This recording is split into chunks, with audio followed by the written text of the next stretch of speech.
Hey, I'm Aeon, And I'm the Lioness. and you're listening to Box Number 512 Podcast. Grown Black Trans Woman Talk, changing your world one conversation at a time.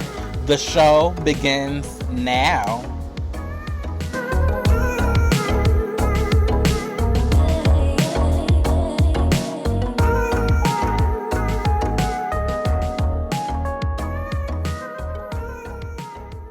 I wanted to talk about our relationships as trans women with cis women, just like the evolution and where we're at now with our relationships with cis women. I don't know why this came up in my head, but it's just something that I just wanted to at least start some conversations on.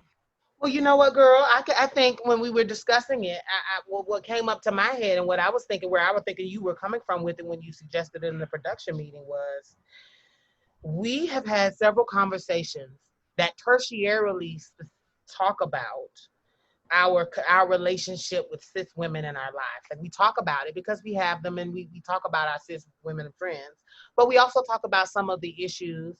And then I remember we were talking in our conversation about Hope Giselle, and the conversation with the Vine.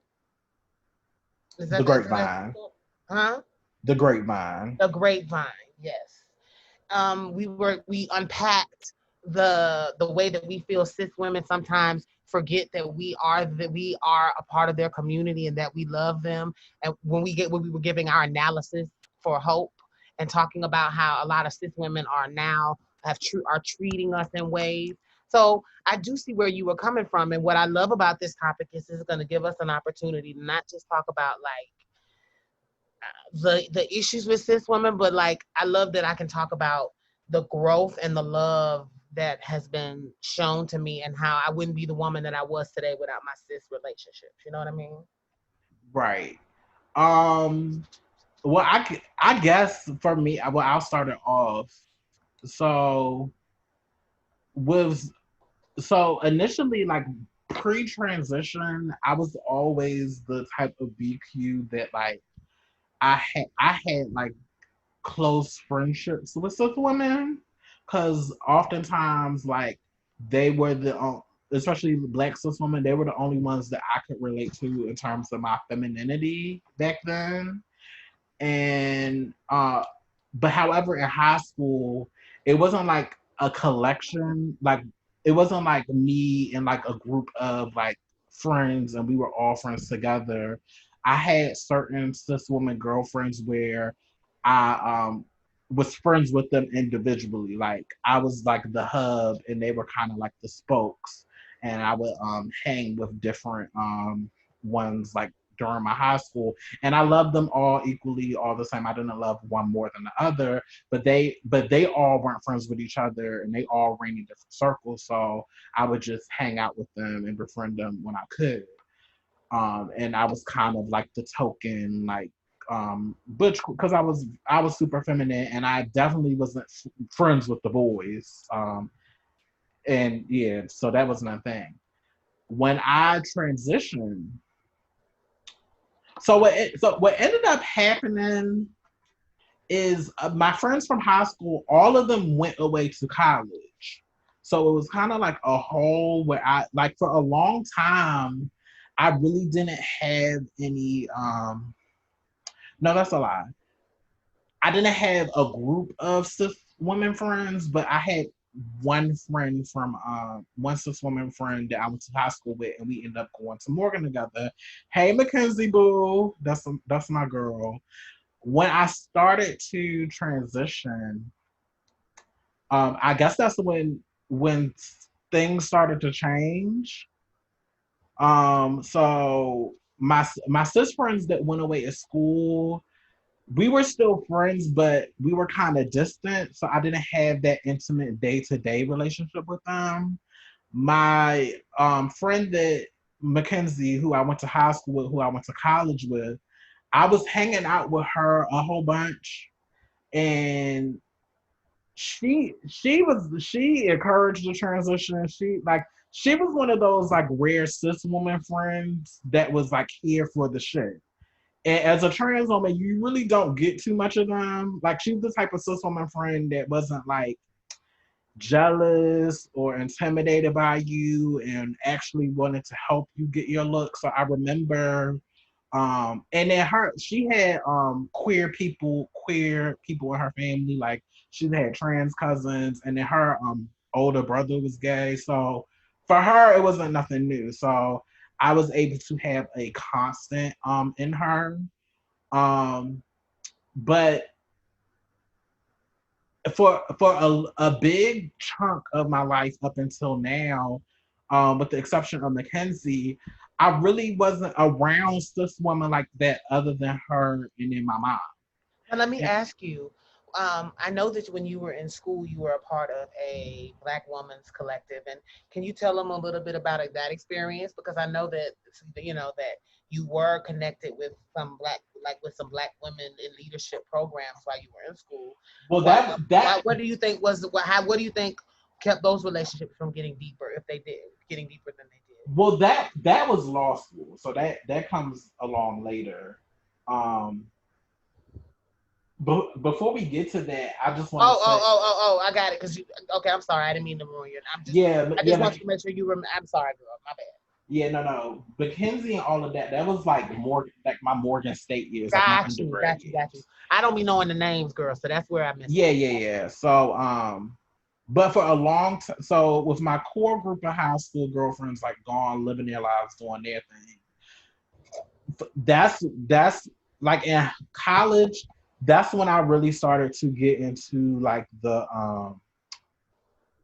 the ballroom scene and like the LGBT scene in Baltimore. So that's where I really heavily started to develop like my friendships with gay men and my friendships with other trans women, and that's when I really started to get into my womanhood. And like, with the exception of my friend Mackenzie, who was my friend, and I would see her at school and we would hang out sometimes. I was like enthralled in the culture and enthralled in the life, and like cis women weren't a part of that. So, and I think that kind of informs how I am now with trans women. How like I'm one of those trans women. Like I intentionally like seek out like friend groups of trans women, or I want to be around trans women, or I don't kind of want to be the only girl in the room. And I think my time like in college and those like formative years, like around the scene and around the community, it kind of created like a comfort zone because I found people that I share commonalities with. But in addition to that, I also did befriend like two cis girls that I met through somebody else, but that relationship didn't last for long because when I first got up in them, and you know how when you first getting together, you look like so, those particular cis women, they were cool with me when I kind of look. Girl, I know what you finna say. Go ahead. So when I looked cocky in the beginning, they were friends with me. They were cool with me. Like we like those like when I think of Because you weren't a threat. right when I think of these two cis women, these were the only two cis women that I would like throughout like my gay culture immersion that I would do straight stuff with, like going to like straight events that they're like straight get-togethers or straight house parties. And when I was bricky or when I was cocky, like it was fine. And we would like go get our nails done together, and I was one of the girls and all of that stuff. But when I started to get my look together, which didn't take long, but when I started to get my look together, there would be more conversations about like, well, you'll never know. Like you look good, but like you'll never know what it feels like to be a woman. And you can't have a period, and you can't have babies. And then it would be like situations with like guys where like if they would find my tea and like something crazy would be said, they wouldn't defend me. And I heard like conversations from other people that they really couldn't take me or I'm looking good now. And so like instantly that friendship ended because I'm like, well, bitch, I don't need to be around this. And I'm like, y'all are cool, but I know y'all through other people, so we don't. It's nothing deep for me to cut y'all off. But yeah, the more deeper I got into culture, the more that I didn't really have those like intimate, deep relationships with cis women. And then my original friends from high school, they everybody was scattered out, so it wasn't like I could have that one-on-one time with them. Um, and it wasn't until recently, until I got to law school, that I really had to interrogate like, well, do I, because even though I know what comes with cis women, particularly cis black women, I do know that there are opportunities for meaningful, deep relationships with the right cis woman, right? So I feel like if you're that type of trans woman, that has to be like, oh, I only go to the straight events, or oh, I'm the only girl in the sea of women, and I like being the only one, or oh, I don't befriend other trans women. I feel like you're inherently just going to have a lot of problems. Like it's just going to be a given. However,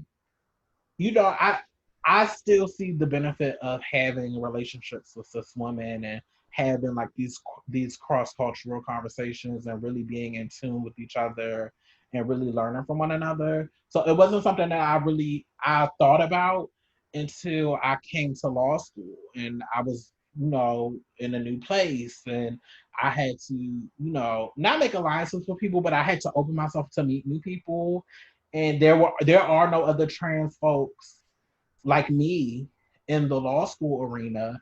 And by fate, I was coming into contact with all of these black cis women and learning how to navigate that and learning how to, should I have conversations about my transness?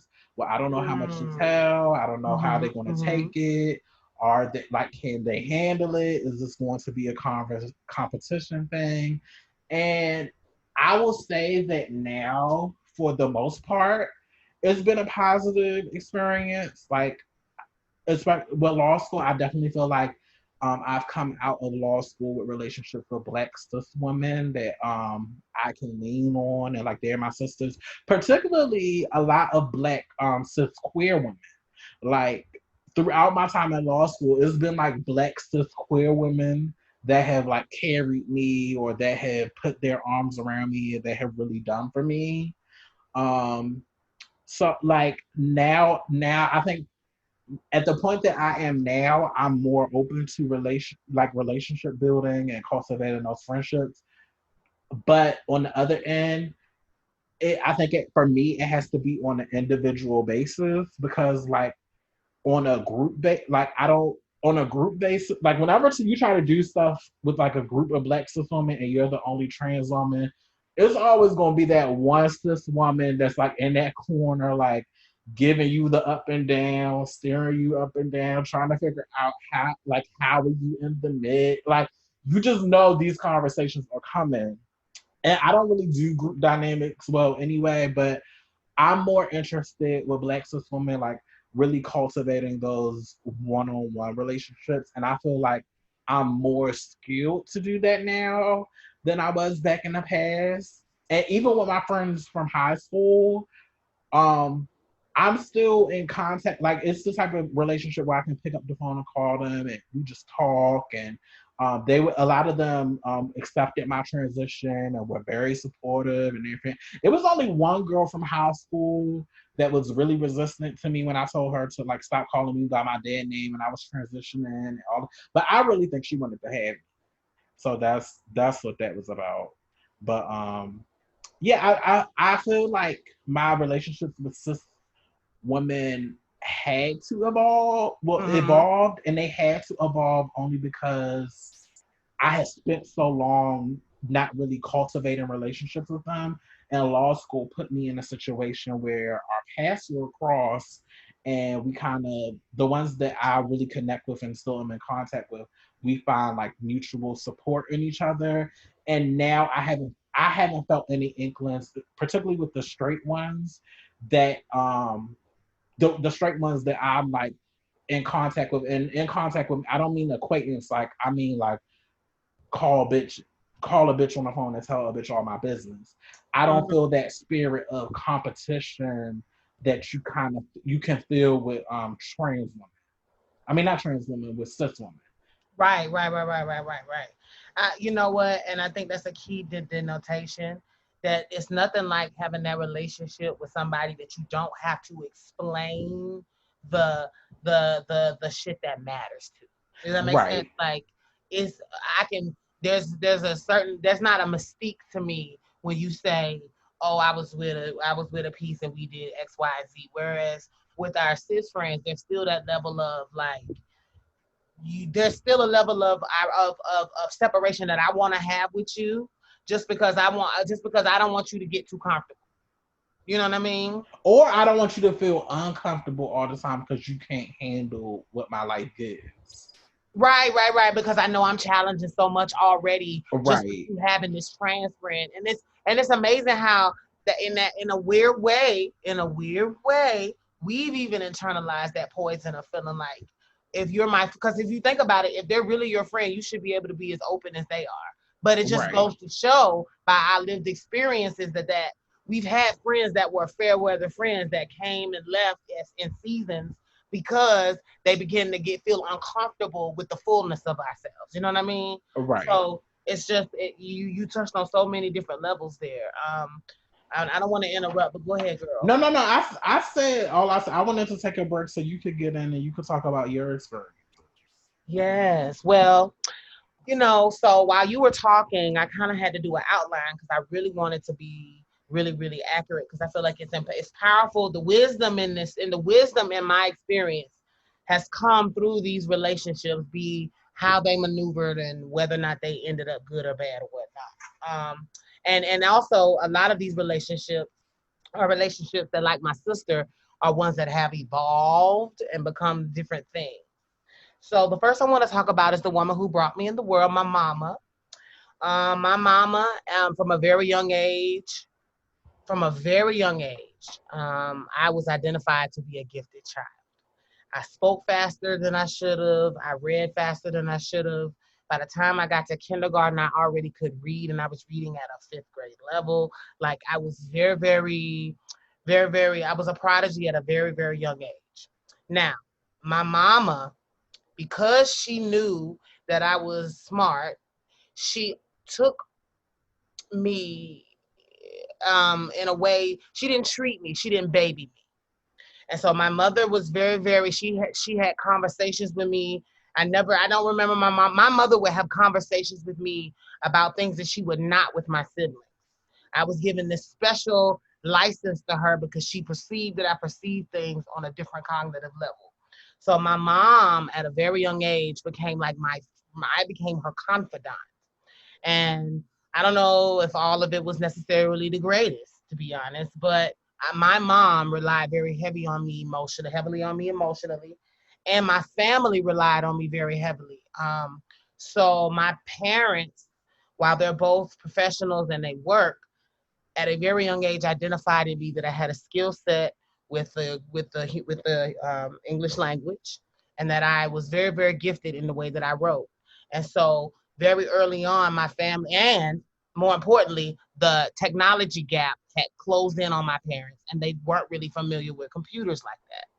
So at a very young age, I became my family's ambassador.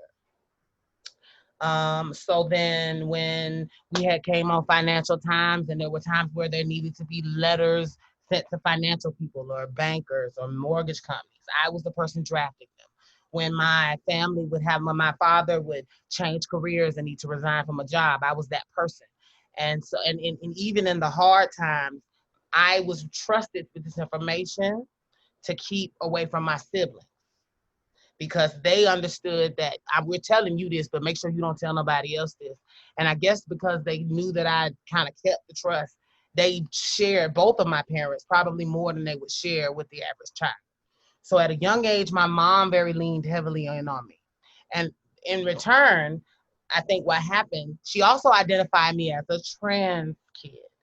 One of my earlier conversations with my mom that I remember is my mom bathing my sister and I, as kids do around, I was around, I want to say I was 4, because we left that house when we got our house when I was 5.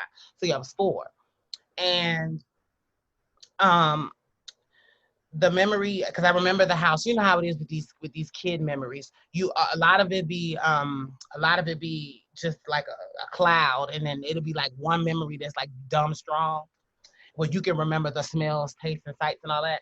Well, this was at my parents. My dad used to work at a college because he was a track coach. At one point, he was an athletic director. At one point, he was a basketball coach. Like, my dad went to school for coaching. My dad was a college athlete. It's the whole thing. Anyway, so my dad had that machismo, and he very much brought that home. And so my mom is also was very submissive growing up to my father. My mom was the kind of woman that laughs behind her hand. My mom is not a woman that is going to chew gum in public in front of people. Like, she's very, very, very demure. And my father kind of expected that of her. So then a lot of my parents' dynamic was very kind of controlling in some ways. And I love my parents, but that's just real.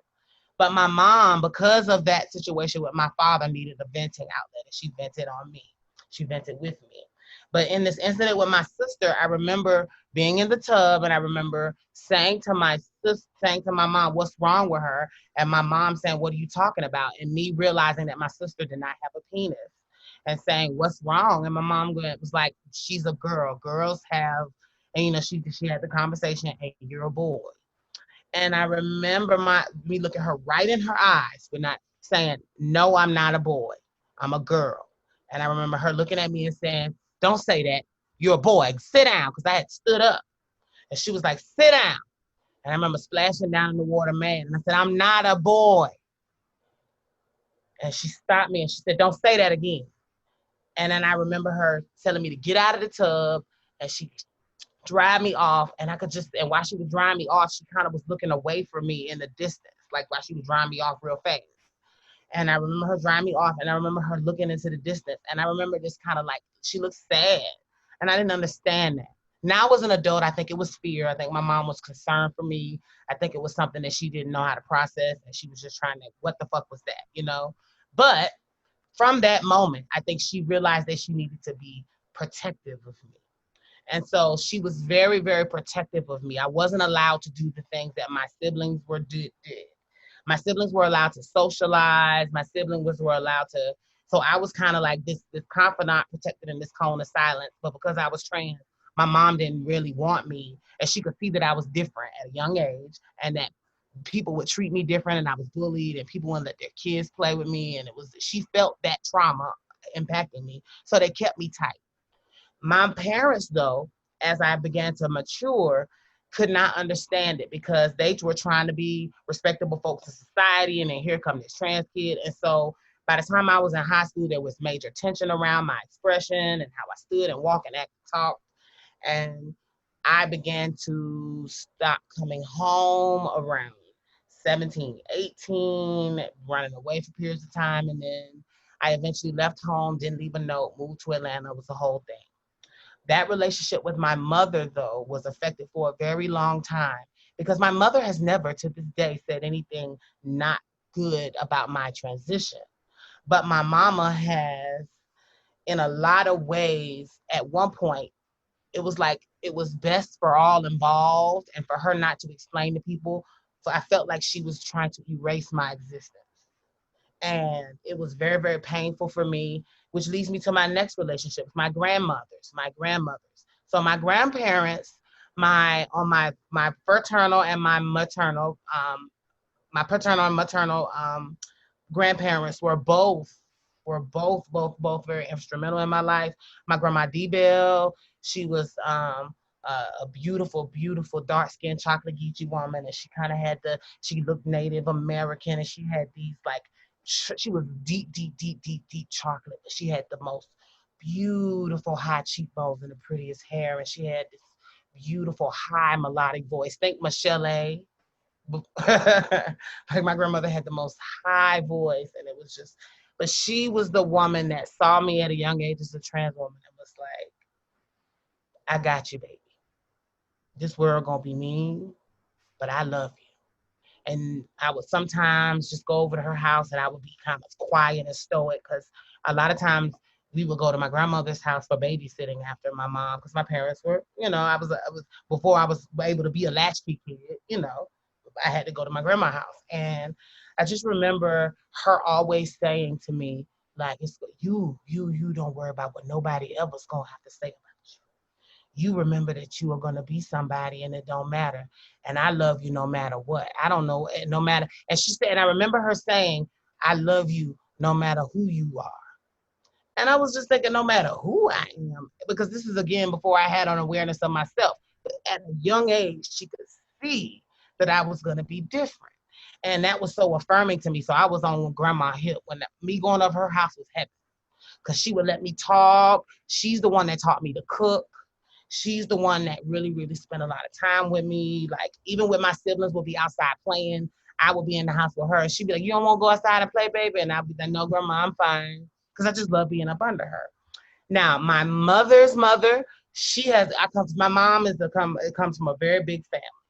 And these are very well-to-do folks. Everybody's extremely educated. Everybody, they're pillars of the community. My grandfather held positions in community. It was, these are well-to-do Black folks. And they, though, had such a love because they also are country folks.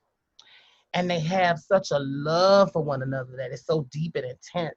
And I grew up in an environment where every time I would go down to Pinewood, that's where my ancestral home is.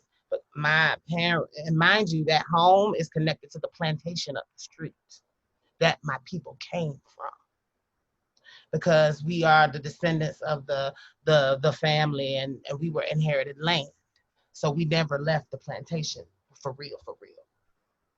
But my grandmother well, not my grandmother, she's passed now, but I think the siblings together, they own some acreage out there. A nice little chunk of land, so much so that the government's been trying to buy it for years.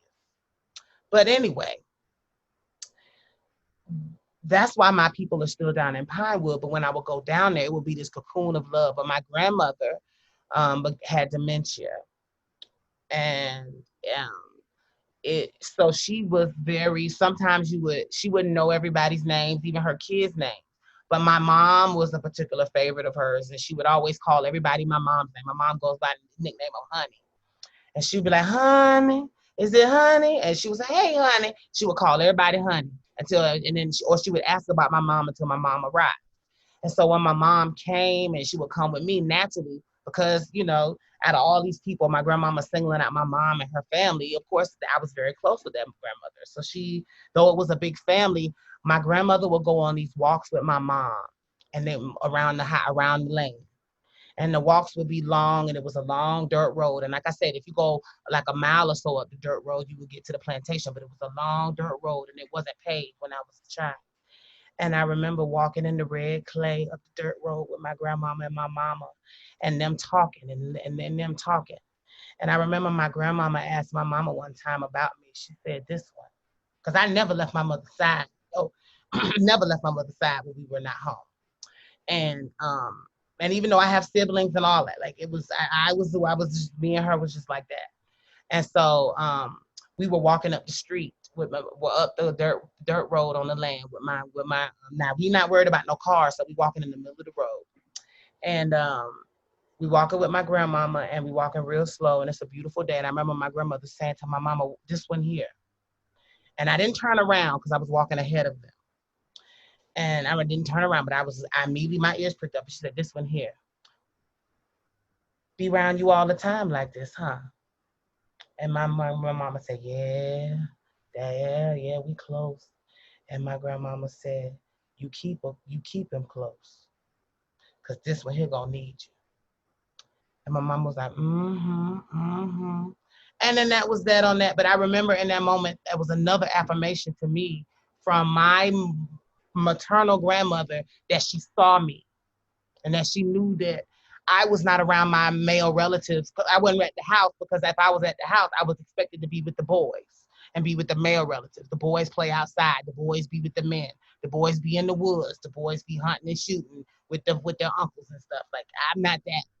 So my excuse was I'm with mama, making sure mama and grandma okay. But really, it was so I could be with them.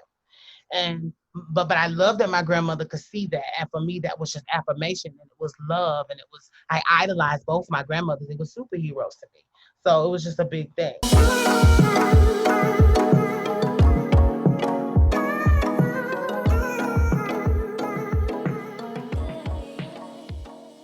Now, as I left my mother's home, I was kind of in the world trying to figure it out, and I had made a lot of really, really, really close friends. I made good friends, bad friends, because I kind of did it the abrupt way.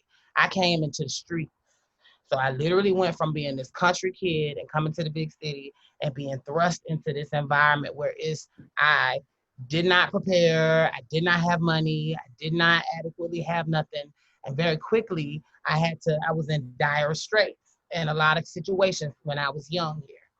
And this woman, her name is Ma Cheryl, she stepped into my life and she really became the mother figure that I needed.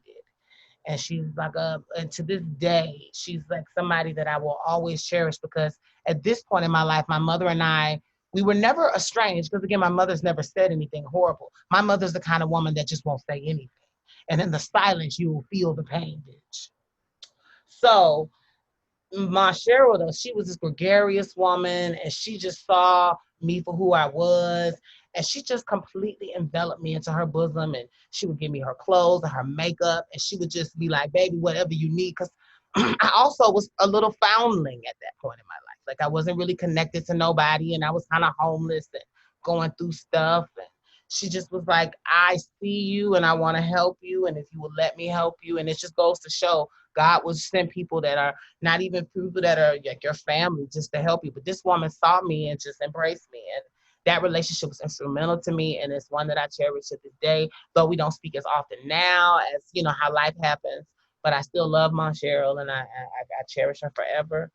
As I went into college, though, so now I got myself together and I realized because I had left and abandoned an education at Winthrop University, full ride, all that jazz, because I wanted to transition. And I knew that I could get into college because I did very well on my SATs.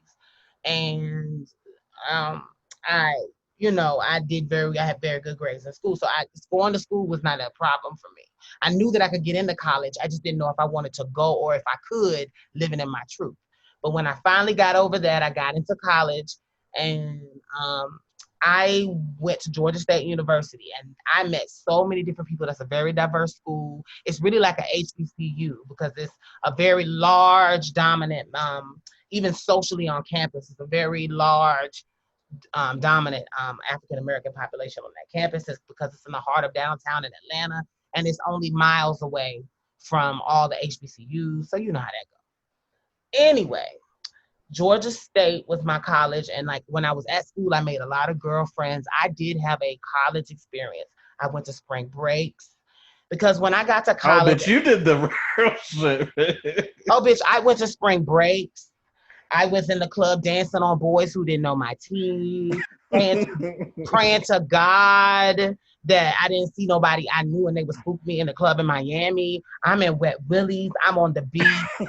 Girl, listen, I went to the nude beach, Miss Thing. Oh, girl, what did listen. you what did you give? Just top off? No, bitch, the full kaboom. Well, let me tell you what we did. We skinny dipped. And I was with a cis woman and a gay man. And we were the crew in our group that was adventurous enough to go to go to the beach. And when we went to the beach, bitch, we were like walking around, and of course, you know me, bitch, I immediately was topless because I've always had great tatas this thing. And so, bitch, I was very beautiful breasts. I thank God for that. Anyway, so bitch, I was already topless before they could even say anything, bitch. And I'm walking around the beach with my little mound tits. And the the my girlfriend said, I'm gonna go skinny dip if y'all do it. Bitch, that's all I needed to hear. We had been drinking. I was drunk. We had just came from that might have been the day we went to Wet Willie's and then drove to the little new beach, had haul over, whatever it's called, beach in Miami. And we went and we were drunk as fuck and we ran into the water. And bitch, I just pulled out my bikini bottoms and well, no. We ran into the water first, splashed, and then took our bikini bottoms off in the water. Yeah, bitch. We weren't. And then, bitch, I tugged down in them buns so deep, Miss Thing. Bitch, I zipped down in that water and did a squat and did what I needed to do, bitch. And thankfully, girl, the salt water hadn't really made me wet yet enough to where it wasn't because I didn't let I ducked down deep enough to get into the water, but I didn't like really be in there a lot. So it could hold my thighs, because I have always had meaty thighs and I held it back. Girl, listen to this thing. But I pulled that stunt for a few seconds. And and then then you came back to reality. And then when we were running back to the water, because we did run back to the water's edge, bitch. After 3 or 4 steps, I stopped and put my panty back on, bitch, because she wasn't gonna hold long, bitch. And then I put her back on, and at that point, I had like my pubic hair. I was shaved, but I was like, I had a little bush going, so bitch, you couldn't really catch. But girl, bitch, yes, ma'am, it was tea.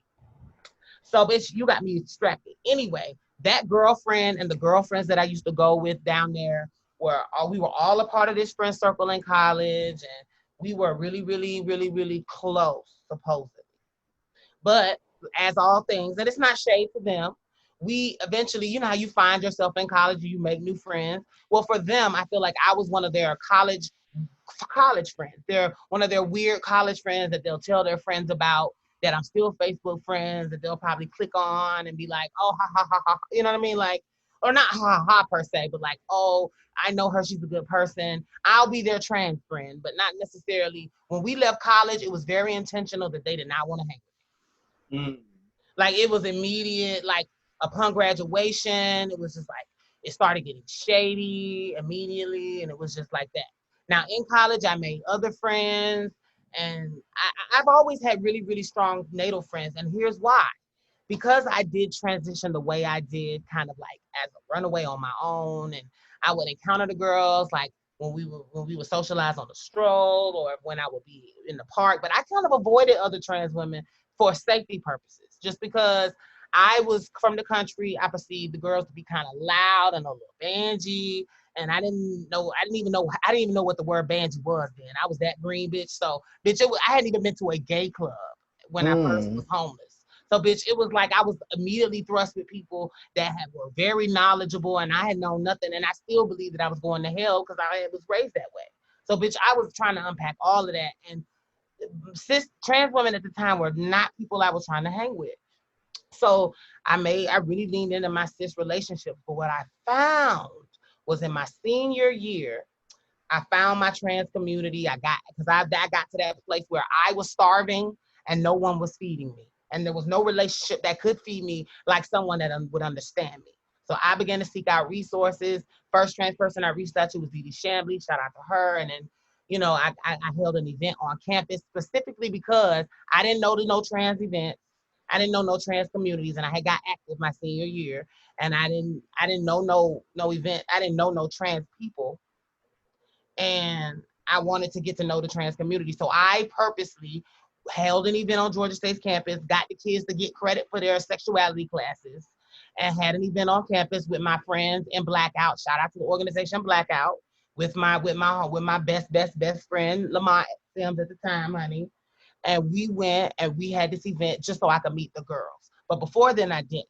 And that was crazy. But sis, when I tell you, it was like an eye opener because then I realized that I did not have to take half-ass relationships from people that were cool with me until we got in certain environments. So then those girls in college would do things like we would go places and like They do it under the guise of, oh, I just want to make sure everybody was okay, so I told everybody before you came. And girl, they better not say nothing to you. Mm.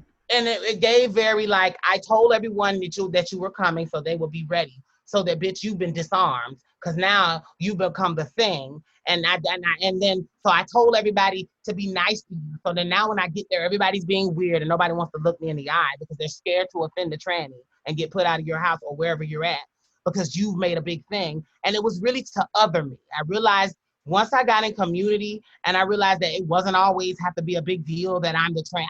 Like when I wasn't the trans friend, but I was just, oh, that's my sis or that's my friend.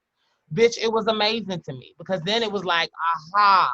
It was like an aha moment. But in that, as I moved on and became this professional woman and I got my own apartment and I had an extended mix in college, bitch, because I was doing a lot of, living and I had periods where I wasn't in school. So bitch, I had an extended college experience.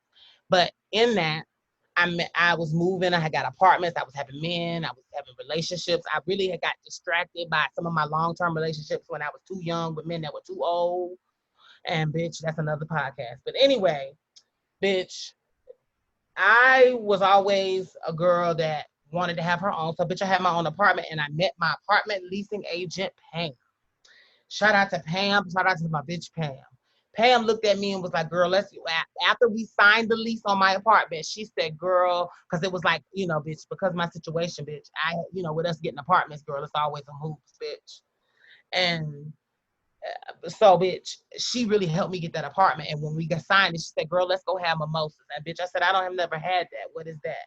She said, oh, girl. And she took me and we had mimosas, bitch. And from that moment, I was her rider for years.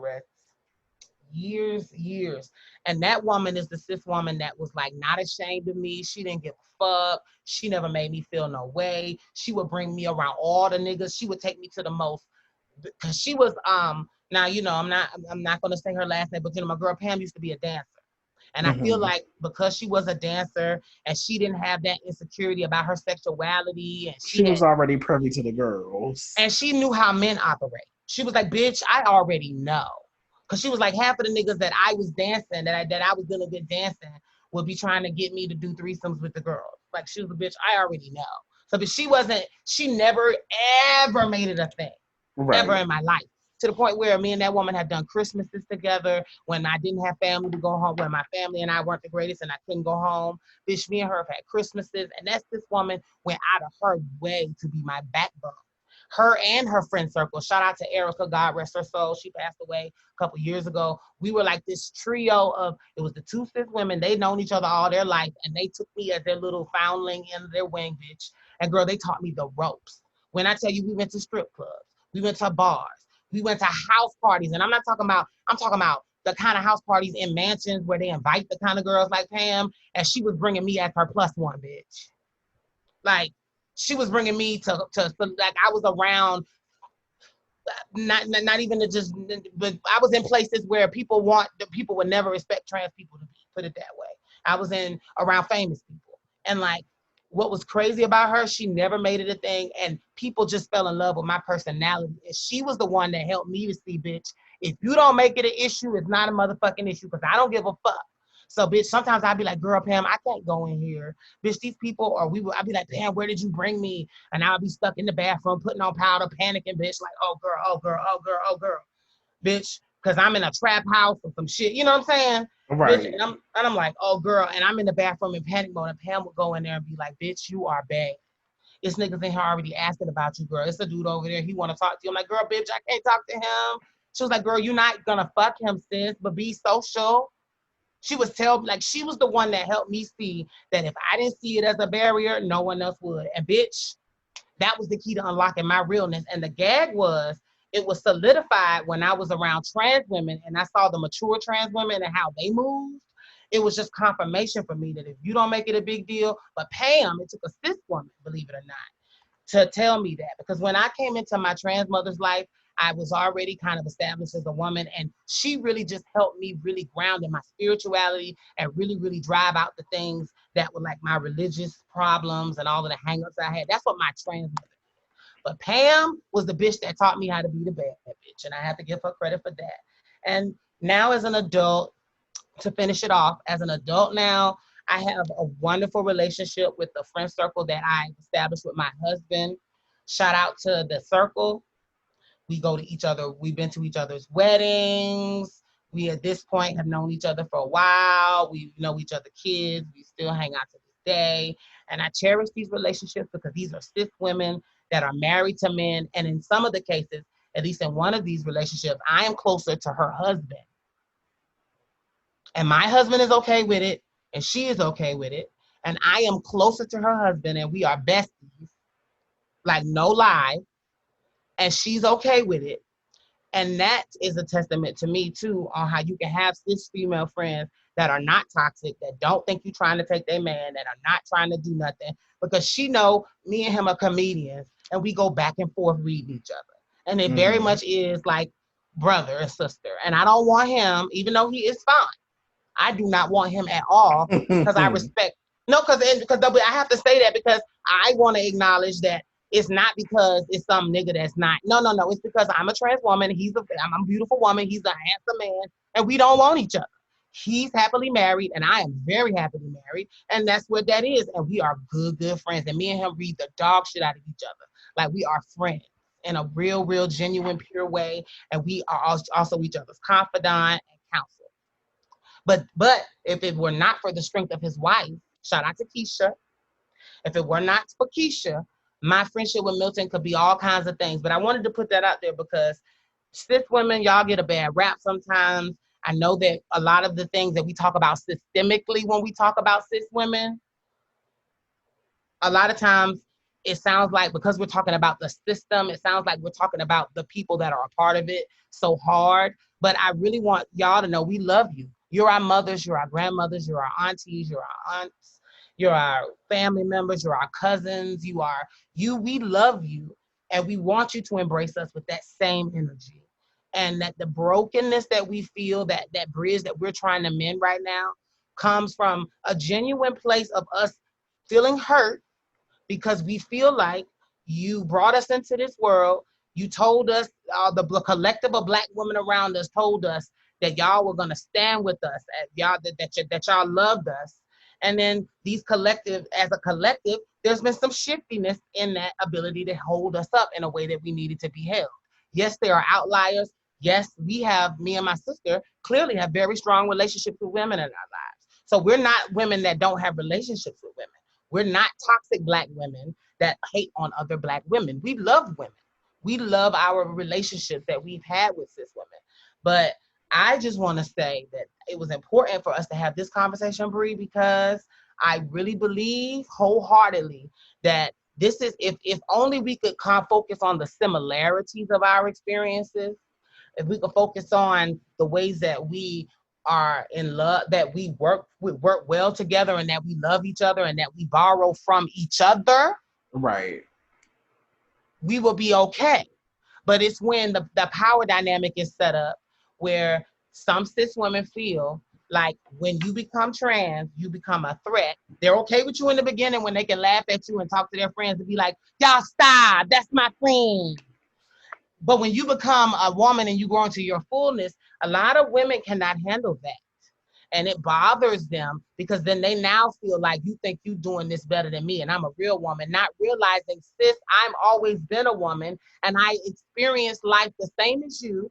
And let's keep it real. I want you to know I was influenced, but I did not, I became my own being on the strength of my own courage, because it takes courage to defy. Because now, also, cis women, I'm also defying what you told me about myself. Because a lot of our mothers were not women that wanted their Black male child to grow up feminine and Black in the world. And they thought as a strategy of survival to discourage us. So it's not like we're loving, it's not like our love is not just being reciprocated in the way that we're giving it. It's not like we come with this chip on our shoulder. In a lot of ways, we've been taught to hate ourselves by the people who are then now saying, we want you to stand with us. And what we're saying is we can acknowledge both. I can acknowledge that I have had wonderful relationships with women, but I can also critique that my relationships with cis women, some of them have not been genuine, and I am hesitant now as an adult about who I let in my circle because some cis women, like Angela Stanton, have a bitterness that they project onto people that they think that they think are vulnerable and begin to attack them and begin to hate on them and begin to start to do little things to undermine their confidence. And so I have learned to protect my circle from a lot of cis women's energy when they come at me with this kind of like judginess.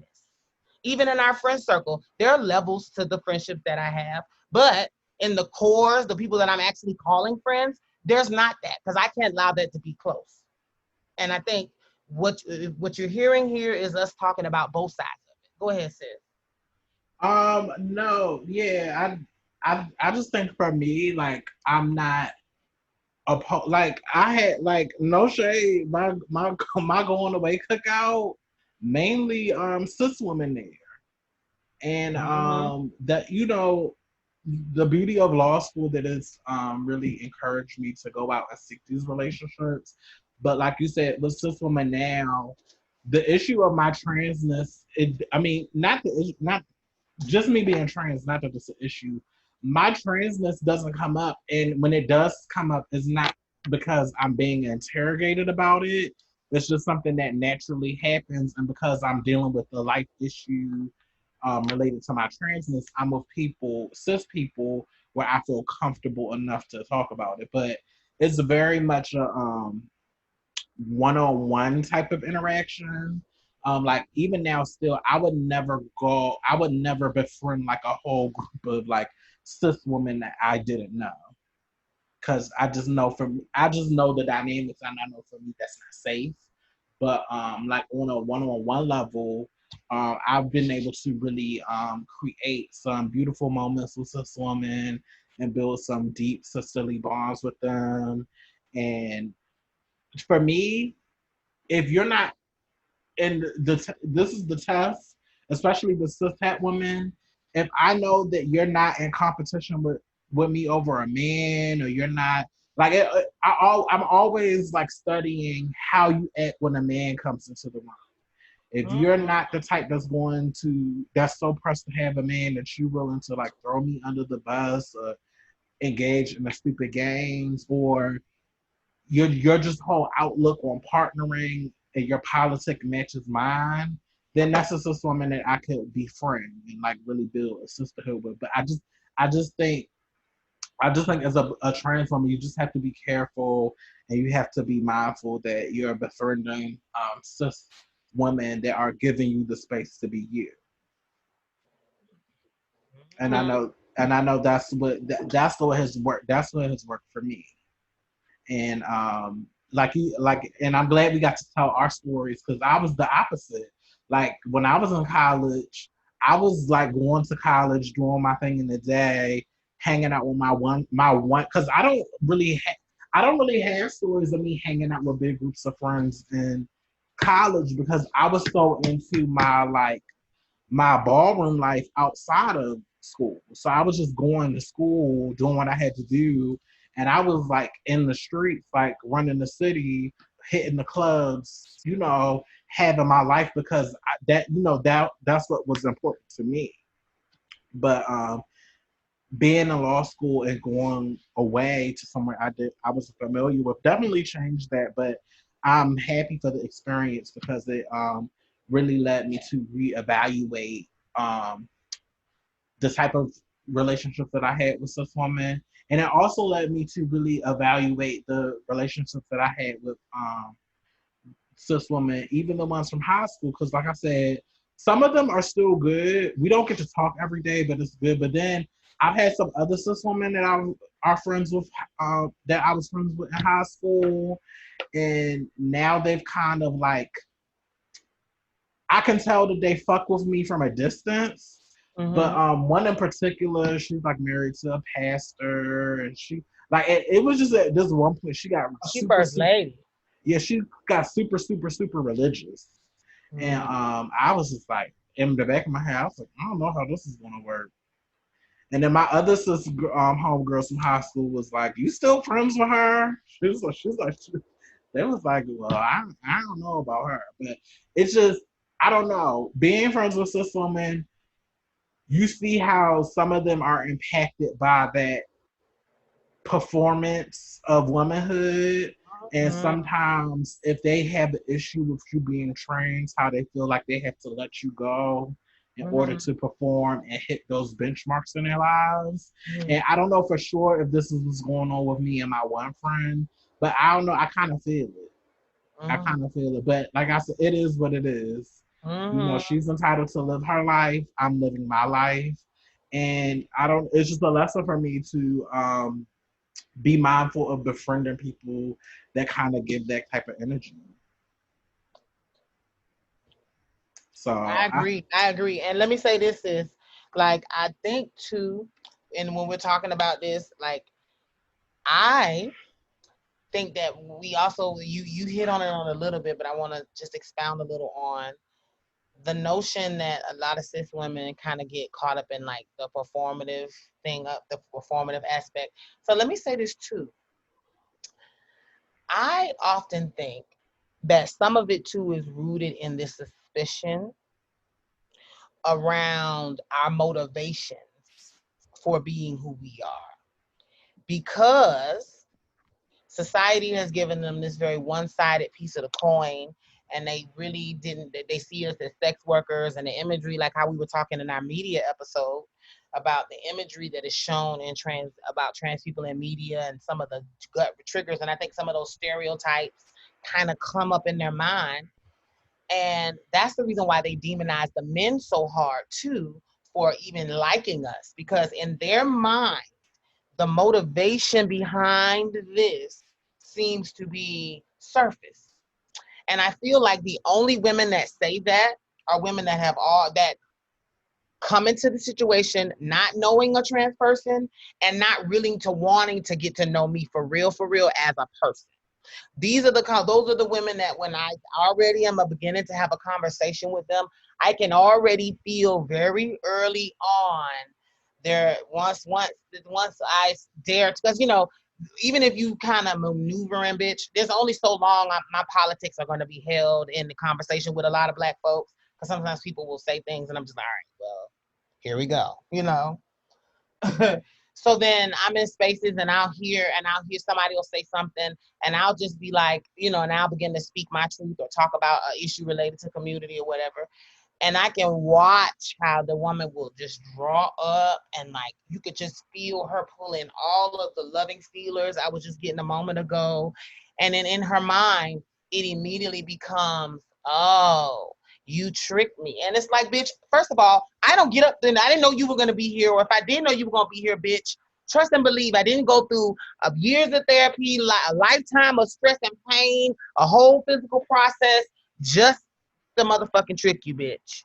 And I feel like a lot of cis women, because we are able to really, really perform femininity in a way that is very studied, in a way that is very nuanced, in a way that is very, very captivating, a lot of them sometimes will look at us and be like, I'm not even that damn feminine, or I'm not even that damn this, and I'm not even. And then that comparison thing that happens, that competition amongst women start to happen. And then you end up with the result of like what you were saying. You have these girlfriends where it's like, you're in a room with men and now bitch your whole countenance has shifted, and particularly if it's your man, it's very much like, oh, this you remember this, my friend, this the Brianna, the girl, remember the girl I was telling you about, remember my girlfriend Brianna, you know Brianna, you know what I mean? And it's just like, really, bitch, like, first of all, hey, how you doing, nice to meet you, sir, how you doing? But it's like in that moment I already know what you're trying to do. Or you walk into the space and then your friend that's been your friend that know you is like trying to, all of a sudden they're starting to act funny towards you, and like it's very much like, girl, I love your hair, girl, all right. And it's like, bitch, we came here together, what is going on? And you're because like, what you're doing is you're dog whistling my tea to the community. Like, I've had so many shady relationships and friends and connections with cis women that I thought were going to be cool, and it ended up being some bullshit. Like, that's why I said earlier when you spoke to it too, bitch, you have to protect your motherfucking peace. Because there are some people, I have had some cis women break my motherfucking heart, bitch. People that I thought were cool, and then it was just like immediate slip on me. So yeah, girl, life is a trip. But the more I evolve, the more I cherish my trans sisters, and I even more so cherish my cis sisters because I'm a whole lot of woman now. See, some of my friends, I feel like if they were to try to be my friends again now, it wouldn't work, just because I'm a whole lot of woman. I'm a whole lot of personality to deal with now. And I love the friends that I have now. And I love my cis girlfriend, Pam, that has stuck around because I truly feel like these people are invested. But girl, bitch, these hoes ain't loyal. Everybody ain't able. Mm-hmm. Everybody just ain't motherfucking able. So, sis, let me ask you this. Have you had a relationship with a cis girlfriend where you began to perceive like a jealousy? And reason why I'm bringing that into the space is because inevitably, when you are free and you maneuvering with a level of freedom, you have women a lot of times have been taught to be oppressed and subjugated, and it's people that'll look at your freedom and feel a way about it. Have you ever had any relationships with cis women that were jealous of you? And like, because I'm all about solutions, bitch, and you know you are too. Because I want to know how you were able to work through that relationship or let them go. Like, tell me a little Well, bit. I feel like the jealous ones, I never let them that close to me to be true girlfriends. They always remain at the associate level. And Okay, a so lot what of was the sign that they were jealous though? Like, what if you were talking to trans women right now? What would be a sign if you want to give them the signs that they're jealous of you? well, I don't even think I would have this time. I could because I can just tell off the bat when somebody doesn't like me, either when they aren't aren't feeling me from afar or when they're like overly nice to me, but Mm, is really like trying to fish for my business or um I don't I don't know. Usually it has to do something with a man or like their man is too overly nice to me and they like I don't think I can speak to that because I really the type of cis woman that I've never had a cis woman where I was like in my life where we were like day in and day out mm-hmm, until as of recently. mm-hmm. um I don't I don't know. And then a majority of the cis women that I deal with now, a majority of them that I deal with on a regular basis, they're queer. So they're like either lesbian or bi. So yeah, I just feel like I'm the opposite. I have more trans girlfriends than anything. And you know Really? me. Yeah. So and I feel like I'm the outlier when it comes to that situation. So I don't usually I can sense it from a mouth. Like I'm the type of girl that I can sense the crowd of girls where like a couple of the girls are cool that you're in there, but it's always that one cis woman that's just like sizing you up or like being kind of distant or being nice nasty. So usually I don't let it so I don't have any stories about like cis girls breaking my heart because I don't think I've ever letting them get that close to me. Oh, see. I have more stories about trans women breaking my heart. Oh no. Mm-mm. So some of them college girlfriends that I was telling you all about them trips, bitch. Girl, some of them broke my heart, bitch. And it was just really simply a matter of like I got to that place in my transition where it was a problem. Like I had a good girlfriend that we would be in public and a guy would be like, "Damn, you beautiful," and she would start immediately get the giggles, bitch. Oh my God, Mm-hmm. bitch, you think he knew? Did you think he knew? And she's like saying this right there, like even though he may not be still standing there when she said it, it's like, bitch, why do you keep doing that? Like she would fall out, like, oh my God, girl, oh my God. And she was really, really trying to go out of her way to make me feel away, but I could not receive that. It took me seeing her man in the gay club and me telling her And then her flipping that shit on me that I always wanted. Oh, girl, she flipped that shit on me so hard, Miss Thing. Girl, and stopped speaking to me forever. And I'm talking about, we were good Judies, like cried together, slept in the same bed, T. Oh, girl. I was like, all right, bitch. All right, bitch. That really wore me down. And then, like, I've had that happen several times. Like, I've had girlfriends where we were cool until they got a man. And then when their man, like you say, is too cool to me. And it was really fucked up is I love men. And I'm not talking about in a sexual way.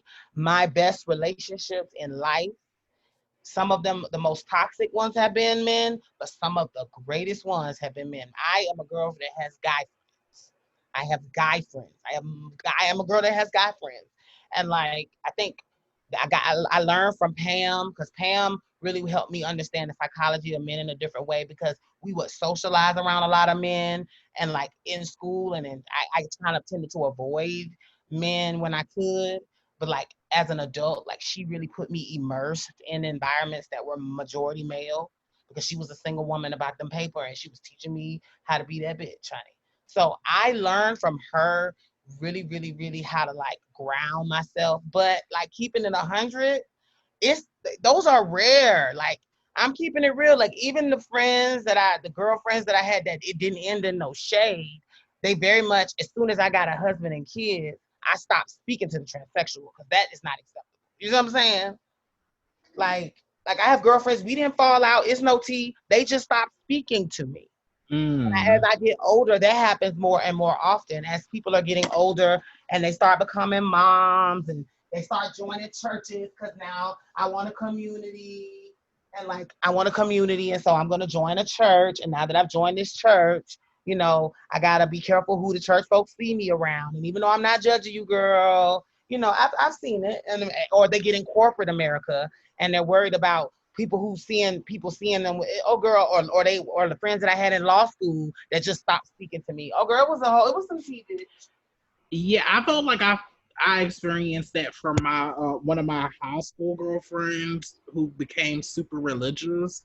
But like I said, by the time before we even got there, we had just got so distant. Like I would still like talk to her, and I went to her wedding, but even when we lived in the same city, it wasn't like we were like hanging out, or like she abruptly like stopped being my friend. It was just we gradually just grew apart, and then she got deeper and deeper into being religious, which blew my mind. But it just was what it was. But while we were distancing, I was building more relationships with in community with trans women and gay men. So like I said, I didn't really have the heart. And then deeper in community, there's just this narrative of, well, you can't trust them, and you can't be around cis women, you can't trust them, da da da da da da. So Mm-hmm. I had to work through that. Like, I don't think that's healthy to, just be totally, mistrustful or distrustful. But like I said, I think I'm rare in that my relationship, like, I have stronger relationships in community than most. And so one of my girlfriends put it to me. She was like, "You like being friends with the girls like that?" And I'm like, "Yeah, yeah, but shouldn't it be that way? Like, shouldn't we have be in an environment where, um, we are seeking friendship amongst each other as trans women?" But I get it. So yeah, I haven't, like I said, if I've experienced it, it's been from an associate, like from a woman I wouldn't let directly in my circle. Exactly. Exactly. Exactly. And I think that's the key, is like protecting your peace. Thank you for listening to another episode of Box Number 512 Podcast. Grown Black Trans Woman Talk. Don't forget to go to our Anchor page to become a monthly sponsor. And also feel free to like, follow, and subscribe to us on all of our social media platforms. And also, please don't forget to rate and review our podcast. Every comment matters. And lastly, please, please, please follow and tune in for our live interactive Facebook show every Friday on Facebook and YouTube. Until next time, I'm the Lioness. And I'm Aeon. Bye.